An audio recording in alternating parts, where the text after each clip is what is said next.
రేపు మనకు మంగళవారం అలానే కాకుండా ఏకాదశి పరమ పవిత్రమైన రోజు. ఈ రోజున మీరు మర్చిపోకుండా ఈ చిన్న పరిహారం చేస్తే చాలండి. మీ అప్పులన్నీ కూడా తీరిపోయి మీరే అప్పిచ్చే స్థాయికి వెళతారనమాట.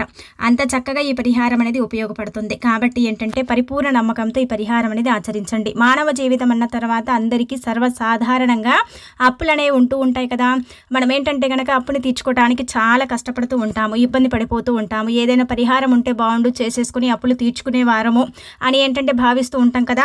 అలాంటి వాళ్ళకైతే ఇప్పుడు మనం చెప్పుకునే ఈ పరిహారం చక్కగా ఉపయోగపడుతుంది. అప్పు తీరటానికి చక్కగా పనిచేస్తుందండి. ఈ పరిహారం చాలా మంచి రిజల్ట్ని తెచ్చిపెడుతుంది. కాబట్టి నమ్మకంతో ఆచరించండి. అలానే కాకుండా మంగళవారం ఏకాదశి కూడా ఉంది కాబట్టి ఈ పనిని ఈ విధంగా చేసుకోవడం వల్ల అయితే ఇంకా మంచి రిజల్ట్ని మనం చూడగలుగుతాం అనమాట. అందుకే ఎలాంటి నియమాలను ఆచరించాలి, అలానే కాకుండా ఇంట్లో పూజ ఎలా చేసుకోవాలి, అలాగే వచ్చేసి పరిహారం ఎలా చేయాలనేది తెలుసుకునే ముందు ఒక చిన్న రిక్వెస్ట్ అండి. వీడియోని చివరి వరకు చూడండి, నచ్చితే లైక్ చేయండి, కొత్తగా చూస్తున్నట్టయితే సబ్స్క్రైబ్ చేసుకోండి. నార్మల్గా ఏంటంటే కనుకనండి మంగళవారం ఏకాదశి వచ్చింది కాబట్టి ఏకాదశి తిథి రోజున మనం పెద్దగా అంటే ఏమి చేయకపోయినా సింపుల్గా ఇంట్లో పూజ చేసుకోవాలన్నమాట. విష్ణు రూపమైన వెంకటేశ్వర స్వామిని పూజించుకోవాలి. అలానే కాకుండా ఏకాదశి తిథి రోజున పిండి దీపం పెడితే చాలా మంచిదన్నమాట. అలా పెట్టడం కుదరకపోతే నార్మల్ దీపమైనా సరే పెట్టుకోండి. ఈ రోజున ఏంటంటే కనుక ఉదయాన్నే లేచి శుచిగా స్నాన కార్యక్రమాలు చేయండి. అలానే అప్పుల బాధలు ఉంటూ ఉంటాయి కదా, అలాంటి వాళ్ళు ఏంటంటే కనుక స్నానం చేసే నీటిలో తప్పనిసరిగా ఏంటంటే కనుక రాళ్ళ ఉప్పుని కలుపుకోండి, కొంచెం కర్పూరం ఆయిల్ ఉంటుంది కదా అది కూడా కలుపుకొని స్నానం చేయండి. లేదంటే ఒక కర్పూర బిళ్ళని నీటిలో వేసేసుకొని ఉప్పుతో సహా కలుపుకొని స్నానం చేస్తే ఏమవుతుందంటే కనుక మీకిటండి అప్పులు తీరుతాయి, అటు దైవనుగ్రహం కలుగుతుంది, మీ దరిద్రాలన్నీ కూడా ఆ నీటి ద్వారా పోతాయన్నమాట. అందుకే మంగళవారం ఏకాదశి తిథి రోజున ఈ విధంగా స్నానం ఆచరించండి. ఇక అనంతరం వచ్చేసి ఇంకొకటి ఏంటంటే కనుక ఈ విధంగా స్నాన కార్యక్రమాలు చేసిన తర్వాత మీరు పూజ గదిలో ఉండే వెంకటేశ్వర స్వామి పటాన్ని క్లీన్ చేసుకొని తులసి దళాలతో మీ దగ్గర ఉండే పుష్పాలతో చక్కగా అలంకరణ చేసుకోండి. అంటే ఆడంబరంగా చేయకపోయినా మన దగ్గర ఉన్నట్టుగా మనం ఏంటంటే కనుకనండి చిన్న దీపం పెట్టినా సరే భగవంతుడి యొక్క అనుగ్రహం కలుగుతుంది. ఇలా చేసేసుకున్న తర్వాత మీరు అంటే పిండి దీపం వీలుంటే పెట్టుకోండి, లేకపోతే నార్మల్ దీపం పెట్టండి, చిన్న బెల్లం ముక్క నైవేద్యంగా పెట్టండి. అలానే కాకుండా ఇంకొకటి ఏంటంటే కనుక ముఖ్యంగా గుర్తు పెట్టుకోండి, పచ్చకర్పూరంతో హారతి ఇచ్చేసి మీ కోరిక ఏదైతే ఉంటుందో అది చెప్పుకోండి. ఇలా చెప్పుకోవడం వల్ల తప్పనిసరిగా కోరిక తీరుతుంది, కుబేరులాగా మారిపోతారు. అద్భుతమైన ఫలితాలతో మీ జీవితం అనేది మారటానికి కూడా అవకాశం ఉంటుందన్నమాట. ఇలా సింపుల్గా ఇంట్లో పూజ చేసుకుని తులసి కోటను కూడా పూజించడం, ఆరాధించడం చేస్తే చాలా మంచి ఫలితాలు అయితే ఉంటాయన్నమాట. ఇలా ఇంట్లో మనం వెంకటేశ్వర స్వామిని పూజించుకున్న తర్వాత తులసమ్మకు నమస్కారం చేయటం, తులసి అంటే మొక్కకు నీటిని సమర్పించడం, దీపం పెట్టడం ఇలాంటివి కూడా చేయాలి. తులసి చెట్టు చుట్టూ ప్రదక్షిణ చేసుకున్న ఫలితాలు అయితే వస్తాయన్నమాట. ఇలా కూడా మీరేంటంటే కనుక చేయండి, సరిపోతుంది. ఇంట్లో మనం అన్ని పటాలను కూడా అలంకరించుకోవచ్చండి. అంటే వెంకటేశ్వర స్వామి పటమే కాకుండా అన్ని పటాలకు మీ దగ్గర ఉండే పుష్పాలతో అలంకరణ చేసుకోండి. వీలుంటే కొబ్బరికాయ కూడా కొట్టండి, ఇంకా చాలా మంచిదనమాట. మంచి ఫలితాలను అయితే చూస్తారు. ఇక ఆ తర్వాత ఈ రోజు మనకి ఏకాదశి వచ్చింది కాబట్టి కొన్ని నియమాలను అయితే ఖచ్చితంగా మనం ఆచరించాలి. అలా ఆచరిస్తేనే కదా మన అప్పు అనేది తీరిపోతుంది, మనం కూడా అందరిలాగే అప్పులు ఇచ్చే స్థాయికి వెళతామన్నమాట. ఎందుకంటే మంగళవారం పూట మనం ఇలాంటి నియమాలను ఆచరించుకోవటం వల్ల అప్పు అనేది తొందరగా తీరుతుందని మన పెద్దవారు కూడా మనకు చెబుతూ ఉంటారు. మంగళవారం దూర ప్రయాణాలు చేయకూడదండి. ఎట్టి పరిస్థితుల్లో కూడా దూర ప్రయాణాలు చేయటం మంచిది కాదు. అలానే వచ్చేసి ఏంటంటే గనక ఎర్రటి వస్త్రాలను ధరించకూడదు.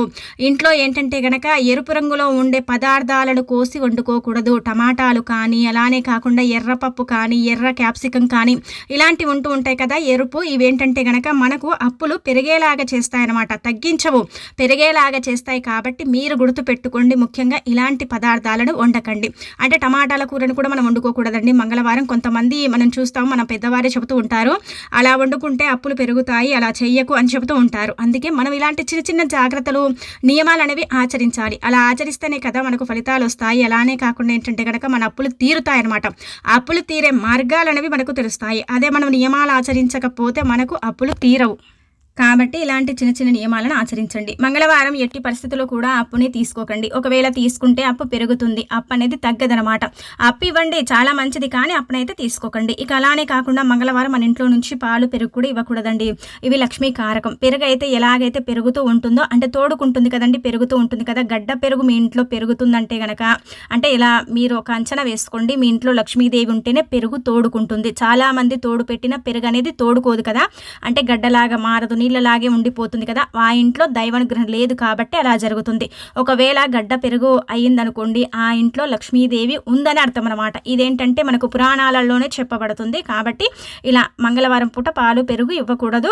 అలానే మీ ఇంట్లో నుంచి మీరు ముఖ్యంగా ఏంటంటే కనుక డబ్బుని ఇవ్వటం వల్ల ఏంటంటే కనుక లక్ష్మీదేవి ఇంకా ఇస్తుంది. తీసుకోవటం వల్ల ఏంటంటే కనుక మీ జీవితం ఎప్పుడు కూడా అండి తీసుకుంటూనే ఉంటారని చెప్పొచ్చు. అందుకే మంగళవారం అప్పు చెయ్యకండి. ఏదైనా సరే తీసుకోవాలి, ఇంకా తప్పదన్నప్పుడు చేసుకోండి, కానీ నార్మల్గా అయితే తీసుకోకండి అప్పుని. ఇక అలానే కాకుండా మీ అప్పుని తీర్చుకోవడానికి ఇప్పుడు చెప్పే ఈ పరిహారం అయితే చక్కగా సిద్ధిస్తుందండి. చాలా మంచి రిజల్ట్ని తెచ్చిపెడుతుంది. ఇది మీరు రేపు ఏకాదశి ఉంది, అలానే కాకుండా మంగళవారం కాబట్టి ఈ విధంగా ఆచరించుకోండి. ముందుగా మీరు ఏం చేయండి అంటే కనుక ఒక ఎరుపు రంగు వస్త్రం తీసుకోండి. ఎరుపు ఏం కాదండి, పరిహారం కోసం మనం ఉపయోగించవచ్చు. అంటే నార్మల్గా ధరించకూడదు, కానీ పరిహారం కోసం చేసుకుంటేనే మంచిదన్నమాట. ఇలా ఎరుపుది తీసుకోండి, లేకపోతే పసుపుదైనా సరే తీసుకోవచ్చు. ఈ రెండిట్లలో ఏదో ఒకటి వాడండి, తెలుపుది కూడా వాడుకోవచ్చు. ఇలా చిన్న వస్త్రం తీసుకున్న తర్వాత అందులో 1 స్పూన్ అండి ధనియాలు, ఆ తర్వాత 5 రూపాయల బిళ్ళ, 2 యాలకులు, 1 నిమ్మకాయ, అర స్పూన్ అంత కుంకుమ, అర స్పూన్ అంత పసుపు అనమాట. ఈ ధనియాలు లక్ష్మీదేవికి చాలా ఇష్టం అండి. ధనియాలతో పరిహారం చేస్తే తప్పకుండా సిద్ధిస్తుంది. చాలా మంచి రిజల్ట్ని తెచ్చిపెడుతుంది. అప్పు తీరాలి కాబట్టి డబ్బుతోనే కదా మనం పరిహారం చేస్తే తప్పనిసరిగా మనకు ఫలితం వస్తుంది. డబ్బు పరిహారం ఎప్పటికైనా సరేనండి మనకు ఫలితాలను ఇస్తుందని పురాణాలే చెబుతున్నాయన్నమాట. యాలకులు కూడా అమ్మవారికి ఇష్టం కాబట్టి అప్పుని తీర్చడానికి ఉపయోగపడతాయి. అప్పుల నుంచి మనని బయటపడేయడానికి కూడా ఈ యాలకులు మనకు పనిచేస్తాయి. కాబట్టి 2 యాలకులు తీసుకోండి, ఏం పెద్దగా తీసుకోవాల్సిన అవసరం లేదు. 1 స్పూన్ ధనియాలు తీసుకోవాలి, 5 రూపాయల బిళ్ళ తీసుకోవాలి, 1 స్పూన్ అంత కుంకుమ, పసుపు మంగళకరమైనది, శుభకరమైనది, శుభాలను సూచిస్తుంది. అశుభాలను దూరం చేసి అద్భుతమైన ఫలితాలను తెచ్చిపెట్టి మన జీవితాన్ని మార్చడానికి మనకేంటంటే కనుక చక్కగా కుంకుమ పసుపు అనేది ఉపయోగపడుతుంది. దైవానుగ్రహాన్ని కూడా కలిగిస్తుందని చెప్పొచ్చు. ఇలా తీసేసుకున్న తర్వాత నిమ్మకాయను ఎందుకు పెట్టాలంటే కనుక నిమ్మకాయ కొన్నిసార్లు ఏం చేస్తుందంటే కనుక అప్పు తీరక కొన్ని దుష్టశక్తులు మనకు అడ్డుపడుతూ ఉంటాయి. అప్పు అంటే డబ్బు ఉన్నప్పుడు కూడా మనం అప్పు తీర్చుకోం కదండి, అది ఖర్చు అయిపోతూ ఉంటుంది కదా, అలా ఖర్చు కాకుండా ఈ నిమ్మకాయ అనేది ఉపయోగపడుతుంది అనమాట. చాలా చిన్న పరిహారం, ఇవన్నీ కూడా అందుబాటులో ఉంటాయి, అందరి ఇళ్లలో ఉంటాయి. తీసుకుంటామా, పరిహారం చేసుకుంటామా, ఇక మన అప్పుని తీర్చుకుంటామా, అంతే అనమాట. ఒకసారి చేస్తే మీకు అర్థమైపోతుంది, అంటే అప్పు తీరుతుంది అని ఏంటంటే కనుక మీరు ఒక అంటే ఏంటంటే కనుకనండి ఒక భరోసాకి రాగలుగుతారనమాట. అంటే ఒక నమ్మకం అనేది మీకు కలుగుతుందనమాట. అరే ఈ పరిహారం చేశాం కదా, ఖచ్చితంగా అప్పు తీరుతుంది, అప్పు తీరే మార్గాలు మాకు తెలుస్తాయేమో, డబ్బు వస్తుందేమో, అమ్మవారు ఎలాగైనా సరే డబ్బుని ఇస్తుందేమో, ఎందుకంటే మేము అమ్మవారికి ఇష్టమైన వస్తువులతో పరిహారం చేశాం కాబట్టి ఫలితం వస్తుందని ఒక నమ్మకం అనేది మనకు కుదురుతుందని చెప్పొచ్చు. ఇక అలానే కాకుండా ఇవన్నీ కూడా అండి మీరు మీ పూజ అంటే దీపం పెట్టిన తర్వాత అంత అయిపోయిన తర్వాత ఇలా వస్త్రం తీసుకొని అందులో ఈ వస్తువులన్నీ కూడా పెట్టి చిన్న మూట కట్టి దానికి ఒక బొట్టు పెట్టండి. పెట్టిన తర్వాత మీరు ఇక్కడ లక్ష్మీనారాయణ పటం ముందు కానీ, లక్ష్మీదేవి పటం ముందు కానీ, వెంకటేశ్వర స్వామి పటం ముందు కానీ పెట్టాలి. కాసేపు వదిలేయాలన్నమాట. ఇలా వదిలేసిన తర్వాత దాన్ని తీసుకెళ్లి రావి చెట్టు దగ్గర కట్టేసి రండి, లేదంటే రావి చెట్టు మొదట్లో ఎవరికి చెప్పకుండా ఎవరికి తెలియకుండా అక్కడ ఏంటంటే కనుక పెట్టి రండి. ఇలా చేయటం వల్ల ఏంటంటే కనుక రావి చెట్టులో స్త్రీ మహావిష్ణువు కొలువై ఉంటాడు. రావి చెట్టు స్త్రీ మహావిష్ణువు రూపంగా భావిస్తారు. కాబట్టి రావి చెట్టు దగ్గరికి వెళ్ళగానే మనం ఏంటంటే కనుక డైరెక్ట్గా మూటని పెట్టకూడదు. అలా పెట్టకుండా మీరు ఏంటంటే కనుక ముందుగా రావి చెట్టుని తాకండి. ఈరోజు ఏకాదశి కూడా ఉంది కాబట్టి రావి చెట్టుని తాకితే అష్ట దరిద్రాలు పోయి అష్ట ఐశ్వర్యాలు కలిగి దైవానుగ్రహం కూడా మీకు చేకూరుతుందని చెప్పొచ్చు. అందుకే రావి చెట్టుని చేతితో తాకండి. అరిచేయి మొత్తం కూడా రావి చెట్టుకు తాకేలాగా చూసుకోండి. ఇలా చేసేసుకున్న తర్వాత వీలుంటే నమస్కారం చేసుకోండి. అవసరం కోసమే కదా మనం పరిహారం చేస్తున్నాము. అందుకే మీరేంటంటే కనుక చక్కగా సంకల్పం చెప్పుకోండి. చెప్పేసుకున్న తర్వాత ఒక 3 ప్రదక్షిణలు చెయ్యండి. చేసిన తర్వాత మనం తీసుకెళ్లిన మూటను పెట్టిన తర్వాత కాసేపండి, అంటే ఒక 2 నిమిషాలు, ఎక్కువగా అవసరం లేదనమాట. మీరు గట్టిగా సంకల్పం చెప్పుకోండి. అప్పు తీరాలి, అప్పులు ఇచ్చే స్థాయికి వెళ్ళాలి, అప్పు అనేది ఉండకూడదు అనేసి సంకల్పం చెప్పుకొని అక్కడ వదిలేసి వెనక్కి తిరిగి చూడకుండా ఇంటికి వచ్చేయండి. గుర్తుపెట్టుకోండి, అక్కడ పెట్టేసి వచ్చిన తర్వాత అది ఎవ్వరు తీసుకున్నా ఏం కాదు, ఎవ్వరి దగ్గరికి వెళ్ళినా మనకు ఇంకా పర్వాలేదనమాట. అది ఏంటంటే కనుక దానివల్ల ఎఫెక్ట్ అయితే కాదు, కానీ మనకైతే అప్పు తీరుతుందండి. అందులో పెట్టిన వస్తువులన్నీ కూడా ఈ రోజుకు ముఖ్యంగా మంగళవారం ఏకాదశికి పరమ పవిత్రమైన వస్తువులు అనమాట. చాలా చాలా శక్తివంతమైన వస్తువులు. ఈ వస్తువుల వల్ల మనకు మంచి జరుగుతుంది, కానీ చెడైతే జరగదు. దైవానుగ్రహంతో మన అప్పు తీరుతుంది. అప్పులు ఇచ్చే స్థాయికి మనం వెళతాము. అప్పు తీరే మార్గాలే ఆ భగవంతుడే ఏదో ఒక రూపంలో మనకేంటంటే గనక చూయిస్తూ ఉంటాడని కూడా పురాణాలు చెబుతున్నాయి. శాస్త్రాల ప్రకారం ఏంటంటే గనక అప్పుని తీర్చుకునేవారు ఈ పరిహారాన్ని ఎక్కువగా ఆచరించేవారని చెప్పడం జరుగుతుంది. ముఖ్యంగా ఇది సిద్ధశాస్త్రంలో చెప్పబడ్డది, పరిహార శాస్త్రంలో కూడా ఉందన్నమాట. అత్యంత శక్తివంతమైనది కాబట్టి మీరు కూడా ఈ విధంగా ఆచరించడం వల్ల అయితే మంచి ఫలితాలను చూస్తారండి. చూసి ఆశ్చర్యపోతారనమాట. మనం ఏంటంటే చాలా వరకు కూడా ఏమనుకుంటాం, మనం అప్పుని తీర్చుకోవడానికి రకరకాల పరిహారాలు చేస్తాం. కొంతమంది ఏంటంటే గనక అప్పు తీరక చాలా ఇబ్బంది పడి ఉన్నదంతా కూడా అమ్ముకొని అసలు ఏం చేయాలో అర్థం కాని అయోమయ పరిస్థితులు పడిపోతూ ఉంటారు కదండి. అలాంటి వాళ్ళకు కూడా చక్కగా ఉపయోగపడుతుంది. ఎన్ని రకాల పరిహారాలు చేసినా మీ అప్పు తీరటం లేదంటే గనక ఒక్కసారి ఈ విధంగా చేసి చూడండి, మీరే ఆశ్చర్యపోతారనమాట. మీరే ఏంటంటే గనక షాక్ అయిపోతారని చెప్పొచ్చు. అందుకే మీరేం చేయండి అంటే గనక ఈ విధంగా ఒక్కసారి ఆచరించుకోండి. మీకు తెలిసిపోతుంది, అర్థమైపోతుంది అప్పు తీరుతుందా లేదా, అప్పులు ఇచ్చే స్థాయికి మేము వెళ్తామా లేదా. అంటే వెళ్తామో లేదో పక్కన పెడితే మన అప్పు అయితే మనం తీర్చుకోగలుగుతాం కదా. మనకేంటంటే కనుక 5,000 అప్పున్నా అప్పున్నట్టే, ఒక 10,000 అప్పున్నా ఉన్నట్టే. అది ఉంటే ఏంటంటే కనుక కొంతమందికి నిద్ర పట్టదు, కడుపు నిండా తిండి అనేది ఉండదు, అప్పుని ఎలాగైనా తీర్చుకోవాలనుకుంటారు.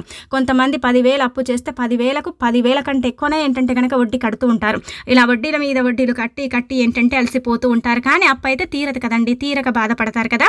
అలాంటి వాళ్ళకైతే చక్కగా ఉపయోగపడే పరిహారం అనమాట. మంగళవారం పూట ఏకాదశి వస్తే దానికి చాలా శక్తి ఉంటుంది, చాలా పవర్ ఉంటుంది అని నమ్ముతూ ఉంటారు. అందుకే ఈ రోజున మీరు ఏంటంటే కనుక చక్కగా ఈ విధంగా ఆచరించుకోవటం వల్ల అయితే మంచి ఫలితాలను చూసి ఆశ్చర్యపోతారనమాట. అద్భుతాలను అంటే సృష్టించడానికి ఉపయోగపడే పరిహారం అని చెప్పొచ్చు. వెంటనే ₹1,00,00,000 అప్పు తీరిపోతుందని కాదండి. మెల్లిమెల్లిగా మనం అప్పుని తీర్చుకోగలుగుతాం. మన దగ్గర ఉండే డబ్బుని రెట్టింపు చేసుకోగలుగుతాం. మన దగ్గర ఉండే డబ్బుని మనము ఎలాగైనా సరే, అది స్టక్ అయిపోయింది, నిలిచిపోయింది, రావటం లేదు, డబ్బు ఉంది కానీ అప్పు తీరటం లేదని ఇలాంటివి మనం ఏంటంటే కనుక అనుకుంటూ ఉంటాం కదా. అలాంటి ధనం అనేది మన దగ్గరకు వస్తుంది, అప్పు అనేది తీరుతుంది. మెల్లిమెల్లిగా అప్పు నుంచి బయటపడతాం, అప్పు అనేది ఖచ్చితంగా తీర్చుకోగలుగుతాం. మనమే ఏంటంటే మన కళ్ళతో చూసి ఆశ్చర్యపోతాం అనమాట. అప్పు ఎలా తీరుతుంది, తీరే మార్గాలు మనకి ఎలా తెలుస్తాయి, ఇవన్నీ కూడా కళ్ళకు కట్టినట్టు ఆ భగవంతుడే మనకు చూపిస్తాడు. ముఖ్యంగా ఏంటంటే కనుక ఇందులో ధనియాలు లక్ష్మీదేవికి ఇష్టం, డబ్బు అమ్మవారికి ఇష్టం, అలానే యాలకులు ఇవన్నీ కూడా లక్ష్మీదేవికి అంకితం చేయబడే వస్తువులండి. ఆ తల్లి అనుగ్రహం ఉందనుకోండి, అప్పు తీరుతుంది, అప్పులు ఇచ్చే స్థాయి అంటే వెళతాము, అద్భుతమైన ఫలితాలను చూస్తాం. కాబట్టి రేపు తిదివార నక్షత్రం బాగుంది కావున ఈ పనిని చెయ్యండి, చేసేసి ఫలితం పొందండి. మీకుండే ఇబ్బంది అంతా కూడా తొలగించుకొని మీకు అంటే చక్కగండి అప్పులు ఇచ్చే స్టేజ్కి ఇంకా మీరే ఎదగాలి. అలాగే ఏంటంటే కనుకనండి ఇప్పుడు చెప్పే విధంగా ఈ చిన్న పనిని చేసేసుకోండి, సరిపోతుంది. ఖచ్చితంగా ఏంటంటే కనుక మీరే ఆశ్చర్యపోతారన్నమాట. ఈ పరిహారానికి అత్యంత శక్తి ఉంటుంది. అదేనండి పచ్చకర్పూరం. మనందరికీ తెలిసిందే కదా. పచ్చకర్పూరంతో ఈ విధంగా మనం చేయటం వల్ల ఏంటంటే కనుక మనకు ముఖ్యంగా వెంకటేశ్వర స్వామి అనుగ్రహం అనేది సంపూర్ణంగా కలుగుతుంది. పచ్చకర్పూరం గురించి చాలా మందికి తెలిసిందే కదా. మీకు ఎప్పుడైనా సరేనండి జీవితంలో చాలా వరకు కూడా మేము కష్టాలు అనుభవిస్తున్నాం, నరకాలను చూస్తున్నాం, చాలా ఇబ్బందులు వస్తున్నాయి, చాలా బాధపడిపోతున్నాం అనుకుంటారు కదా. మీలోనే మీరు అంటే కుంగి కృషించి ఇలా బాధపడిపోతూ ఉంటారు కదా. అలాంటి వాళ్ళు ఏంటంటే కనుక పచ్చకర్పూరంతో ఈ విధంగా చేయండి. ముఖ్యంగా పచ్చకర్పూరం అనేది అందరి ఇళ్లలో ఉంటుంది. ఒకవేళ లేకపోతే తెచ్చుకోండి. తెచ్చేసుకొని ఏంటంటే కనుక మీరు గుర్తుపెట్టుకోండి, స్నానం చేస్తారు కదా ప్రతిదినం. అంటే ఇది ఒక రోజే చేయండి అని కాదు, ప్రతిరోజు కూడా. అంటే రేపు మంచిది ఉంది కాబట్టి రేపటి నుంచి మొదలు పెట్టుకొని మీరు ప్రతిరోజు కూడా ఏంటంటే కనుక చిటికెడంతా ఈ పచ్చకర్పూరం పొడిని నీటిలో కలుపుకొని స్నానం చేస్తే మన దరిద్రాలు, మనకుండే ఇబ్బందులు, పూర్వకర్మ శాపాలు, పాపాలు ఇలాంటివి ఉంటూ ఉంటాయి. మనం కావాలని ఏ తప్పులు చేయం, కానీ కొన్నిసార్లు కొన్ని సిచ్యువేషన్స్లో ఏంటంటే కనుక మనని అంటే ఒక్కొక్కసారి ఏంటంటే ప్రకృతి కూడా ఇబ్బంది పెడుతూ ఉంటుంది, దేవుడు కూడా మనని అంటే పరీక్షిస్తూ ఉంటాడు, చాలా వరకు కూడా కష్టాలను ఇస్తూ ఉంటాడు. అంటే కష్టాలు భరించలేక మనం బాధపడిపోతూ ఉంటాం కదా. అలాంటి వాళ్ళు ఏంటంటే కనుక ఇలా ప్రతి దినం అండి, మీరు ప్రతిరోజు చేయలేమండి అనుకుంటే కనీసం 11 రోజులు లేదంటే కనుక ఒక 21 రోజుల పాటు ఏంటంటే కనుక కర్పూరాన్ని నీళ్ళలో కలుపుకొని స్నానం చేయండి. చూడండి మీ బాధలన్నీ కూడా పోతాయి, మీకుండే దరిద్రాలన్నీ కూడా పోతాయి. అద్భుతమైన రిజల్ట్ అనేది వస్తుంది. ముఖ్యంగా పూర్వకర్మ శాపాలు, శని బాధల నుంచి విముక్తి కలిగించుకొని దైవానుగ్రహాన్ని పొందడానికి ఉపయోగపడే పరిహారం కాబట్టి ఆచరించుకొని ఫలితం పొందండి. దైవానుగ్రహంతో పాటు మీ జీవితాన్ని మీ చేతులతోనే చక్కగా మార్చుకోండి.